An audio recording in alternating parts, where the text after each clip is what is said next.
going on, guys? Wyatt with Coastal Bassin here. Just want to give you the May pier fishing report for Myrtle Beach. Right now, Spanish have been showing up pretty well. What you want to look for with Spanish is clear water. Spanish are really visual feeders, so if they can't see what they're eating, obviously they're not going to eat it. They like it really clear, so normally they stay offshore a little ways. But if it doesn't rain for a little while and the waves aren't too rough, like they are right now, then the water will clear up just enough to get the Spanish all around the beaches, and you'll start to catch some really big ones. So what you're going to be looking for to use, straw rigs work really, really well. It's a kind of an interesting concept, but you're going to want to look those guys up. A bunch of the tackle shops have them. They work really, really well. So your high-low rigs, gotcha plugs, things like that, they're going to work really, really well for those. You want to also pay attention to the tides. You want the tide coming in, because when the tide's going out, it's going to bring all the dirty water out, and the Spanish aren't going to be able to see very well. If they can't see your bait, then they're not going to eat it, obviously. So you want to pay attention to the tides, pay attention to water clarity, all the things like that. The other big thing is use as clear or as light a line as you can. So by clear, I mean like fluorocarbon, really things that fish can't see very well, because they have really good eyesight. So if you're using wire or heavy line, they're going to be able to see it, pick it out, and you're not going to catch as many. So try a fluorocarbon leader, try a little bit lighter line, and see if that'll get you a couple extra bites. Next thing, obviously bluefish. Bluefish are everywhere this time of year.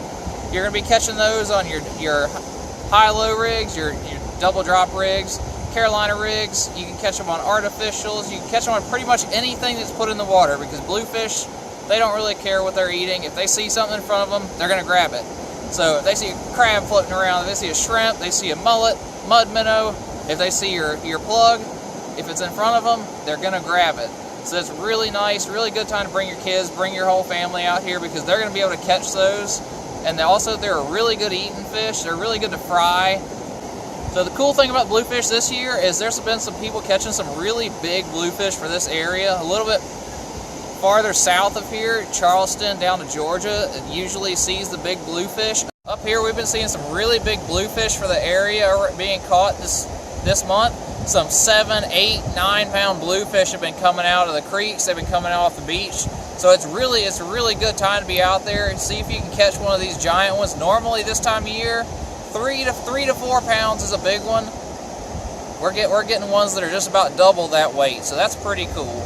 Last thing's going to be your sheep's head and your black drum. They like to hang out around the pilings of the pier, because the crabs will crawl up the pilings, the crabs will be around there, and they're really after those crabs. So sheep's head are going to be munching the crabs off the pilings. They're going to be getting the oysters and things off the pilings. They're going to be feeding on all the little things that are around there.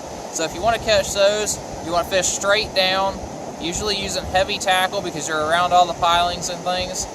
That's going to be your best bet for sheep's head and black drum down there. They're really, really good eating fish if you catch them. They're just really tough to get because of where they live. So that's really all that we've got for you guys. Thanks for watching.